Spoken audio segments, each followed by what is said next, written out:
இறையேசுவில் பிரியமான சகோதர சகோதரிகளே, நமது ஆண்டவர் இயேசு கிறிஸ்துவுடைய திருப்பெயரால் உங்களுக்கும் உங்கள் குடும்பத்தில் இருக்கிற அனைவருக்கும் அன்பும் சமாதானமும் மகிழ்ச்சியும் உண்டாவதாக. அன்பு மிக்கவர்களே, அக்டோபர் மாதம் 4ஆம் தேதி தாயாம் திரு அவை புனித பிரான்சிஸ்கு அசிசி அவருடைய நினைவு நாளைத்தான் கொண்டாடுகிறது. அன்பு மிக்கவர்களே, கத்தோலிக்க திரு அவையில எனது நெஞ்சத்திற்கு நெருக்கமான புனிதர்களில் மிக முக்கியமானவராக கருதப்படுகிறவர் தான் இந்த பிரான்சிஸ்கு அசிசியார். திருச்சபையுடைய வரலாற்றில் மிகப்பெரிய ஒரு மாறுதலை ஏற்படுத்திய, மிகப்பெரிய ஒரு சீர்திருத்தத்தை ஏற்படுத்திய ஒரு புனிதராகவும் புனித பிரான்சிஸ்கு அசிசியாரை நம்ம பார்க்கலாம். திருச்சபையோட வரலாற்றில் 1181 ஆண்டு இத்தாலி தேசத்துல அசிசி என்கிற ஒரு கிராமத்துல பிறந்தவர் தான் இந்த புனித பிரான்சிஸ்கு அசிசியார். அன்பு மிக்கவர்களே, திருச்சபையுடைய வரலாற்றில் இயேசுவை மிக நெருக்கமாக பின்பற்றிய ஒரு புனிதர் யார் என்று கேட்டால், யாரை கேட்டாலும் சொல்லுவாங்க, இயேசுவை மிக நெருக்கமாக பின்பற்றிய உண்மையான ஒரு புனிதர் யார் என்றால் புனித பிரான்சிஸ்கு அசிசியார் தான். மிகப்பெரிய வியாபாரம் செய்த ஒரு குடும்பத்தில் பிறக்கிறார் புனித பிரான்சிஸ்கு அசிசியார். பிறகு உலகத்தனமான ஒரு வாழ்வு, ஒரு போரில் ஈடுபட்டு சிறையில் அடைக்கப்படுகிறார். சிறையில் இருந்து திரும்பி வந்த பிறகு அவருடைய வாழ்க்கையில ஒரு சில மாற்றங்கள் ஏற்படுகின்றன. ஏழ்மையையும் எளிமையையும் இறைவனோடு நெருக்கமாக இருப்பதையும் கொஞ்சம் கொஞ்சமாக விரும்ப ஆரம்பிக்கிறார். உலகத்தில் இருக்கிற இந்த சுற்றுச்சூழலையும் இயற்கையையும் இறைவனுடைய பிரசன்னமாக அவர் உணர்கிறார். சூரியனை பார்த்து சகோதரன் என்று சொல்லுகிறார், சந்திரனை பார்த்து சகோதரி என்று சொல்லுகிறார், விலங்குகளை பார்த்து சகோதர சகோதரிகள் என்று சொல்லுகிறார். இப்படியாக இவருடைய வாழ்வு கொஞ்சம் கொஞ்சமாக ஏழ்மையையும் எளிமையை நோக்கி இருக்கிறது. ரோம் நகரத்திற்கு திருப்பயணமாக சென்று அங்கே பிச்சை எடுத்து ஏழைகளோடும் எளியவர்களோடுமான ஒரு வாழ்வை வாழ்ந்து அதற்கு பிறகு புனித தமியான் ஆலயத்துல அவர் ஜெபித்துக் கொண்டிருந்த பொழுது அவருக்கு ஒரு காட்சி கிடைக்கிறது. என்னுடைய ஆலயத்தை சீர்படுத்து அல்லது திரும்ப கட்டி எழுப்பு என்கிற ஒரு அழைத்தல் அவருக்கு கொடுக்கப்படுகிறது. அன்புமிக்கவர்களே, மேலோட்டமாக பார்த்தால் அந்த தமியான் ஆலயத்தை, சிதைந்து போயிருந்த அந்த ஆலயத்தையும் அவர் வசித்த பகுதியில் இருந்த சில ஆலயங்களையும் அவர் திரும்ப கட்டி எழுப்புவதாகத்தான் மேலோட்டமாக இதை நம்ம புரிந்து கொள்ளலாம். ஆனால் சிலுவை போர்கள் மற்றும் தவறான தலைமைத்துவத்தால் சரி செய்ய வேண்டியிருந்த கத்தோலிக்க திருச்சபைக்கு மிகப்பெரிய ஒரு சீர்திருத்தத்தையும் மறுமலர்ச்சியையும் தன்னுடைய தூய்மையான எளிமையான ஒரு வாழ்வால் கொண்டு வந்தவர் தான் இந்த புனித பிரான்சிஸ்கு அசிசியார். இதை நான் சொல்வதற்கான காரணம், நம்முடைய முன்னாள் திருத்தந்தை, மறைந்த திருத்தந்தை பிரான்சிஸ் அவர்கள் தேர்ந்தெடுக்கப்பட்ட பொழுது அவருக்கு அருகில் இருந்த ஒரு சலேசிய கருதினால், நீங்கள் எதற்காக இந்த பிரான்சிஸ்கு என்கிற பெயரை தேர்ந்தெடுத்தீர்கள்?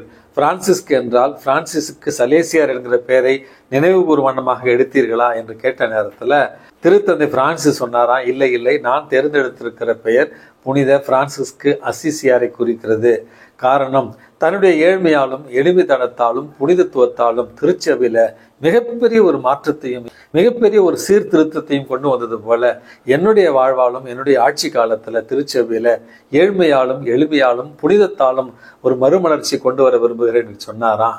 இந்த புனித பிரான்சிஸ்கு அசிசியாருடைய ஏழ்மையையும் எளிமையும் புனிதத்தையும் பார்த்த பல இளைஞர்களும் இளம் பெண்களும் அவர் பின்பற்ற வந்தார்கள். அவர் வாழ்ந்த காலகட்டத்திலேயே குறைந்தபட்சம் 5000 இளைஞர்கள் புனித பிரான்சிஸ்கு அசிசியாரை பின்பற்றினார்கள் என்று வரலாற்றில் நம்ம வாசிக்கிறோம். அதோடு சேர்த்து இவருடைய தோழியான புனித கிளாரா பெண்களுக்கான ஒரு துறவு சபையை புனித பிரான்சிஸ்கு அசிசியாரால் ஏற்படுத்த சொல்லி பெண்களுக்கான ஒரு துறவு சபையையும் அவர்கள் தொடங்குகிறார்கள். அன்புமிக்கவர்களே, தன்னுடைய வாழ்நாளில் தன்னுடைய சபை துறவிகளாலே வெறுக்கப்பட்டும் ஒதுக்கப்பட்டும் மிகவும் துன்பகரமான துயரமான ஒரு வாழ்வை வாழ்ந்த புனித பிரான்சிஸ்கு அசிசியார் இறைவனை இயற்கையில காண துவங்குகிறார். இறைவனை ஏழை எளியவர்களிடத்திலும் இல்லாதவர்களிடத்திலும் நோய்வாய்ப்பட்டவர்களிடத்திலும் இறைவனுடைய திருமுக தரிசனத்தை இவர் பார்க்கிறார். அன்புமிக்கவர்களே, வரலாற்றில் முதலாக நமது ஆண்டவர் இயேசு கிறிஸ்துவனுடைய 5 திருக்காயங்களை வரமாக பெற்ற ஒரு புனிதராகவும் புனித பிரான்சிஸ்கு அசிசியாரை நம்ம காண்கிறோம். அன்புமிக்கவர்களே, திருச்சபையினுடைய வரலாற்றில் கிறிஸ்துமஸ் நேரங்களில் கிறிஸ்து பிறப்பை ஒட்டிய அந்த குடில்களை அமைக்கிற முதல் பழக்கமும் புனித பிரான்சிஸ்கு அசிசியாருடைய காலத்தில் இருந்து தான் தொடங்கப்பட்டதாக நம்ம வாசிக்கிறோம். வாழ்நாள் முழுவதும் ஏழ்மையிலும் எளிமையிலும் புனிதத்திலும் வளர்ந்த புனித பிரான்சிஸ்கு அசிசியார் கடைசியில தனித்து விடப்பட்டு தனிமையில ஜெபித்து கொண்டிருந்த நேரத்துல இறைவனடி சேர்ந்தார் என்று இவருடைய வாழ்க்கையில நம்ம வாசிக்கிறோம். இவருடைய ஆன்மீகத்தை பின்பற்றி உலகம் முழுவதும் பல 100 துறவற சபைகள் இன்றைக்கு இருக்கின்றன. இந்தியாவிலும் இவரை பாதுகாவலராகவும், முதன்மை பாதுகாவலராகவும், இரண்டாவது மூன்றாவது பாதுகாவலராகவும் பல துறவற சபைகள் இவருடைய ஆன்மீகத்தை பின்பற்றித்தான் இன்றைக்கு சமூக பணியையும் இறையரசு பணியையும் செய்து கொண்டிருக்கிறார்கள்.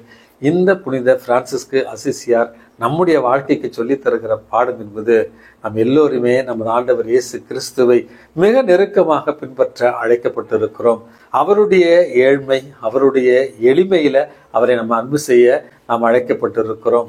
நம்முடைய அன்றாட வாழ்க்கையில இயற்கையில உறைந்திருக்கிற இறைவனை அன்பு செய்யவும், இந்த பூமியில அவர்களோடு பங்காளர்களாக, இயற்கையினுடைய பங்காளிகளாக வாழத்தானே ஒழிய இயற்கையை அழிக்கவோ ஒழிக்கவோ அதை கட்டுப்படுத்தவோ ஆளுமைப்படுத்தவோ அல்ல என்பதையும் இவருடைய வாழ்வு நமக்கு தெளிவாக சொல்லுகிறது. ஆகவே இந்த ஒரு அருமையான தினத்துல நமது ஆண்டவர் இயேசு கிறிஸ்துவை புனித அசிசியாரை போல ஏழ்மையிலும் எளிமையிலும் பின்பற்ற உறுதியேற்போம்.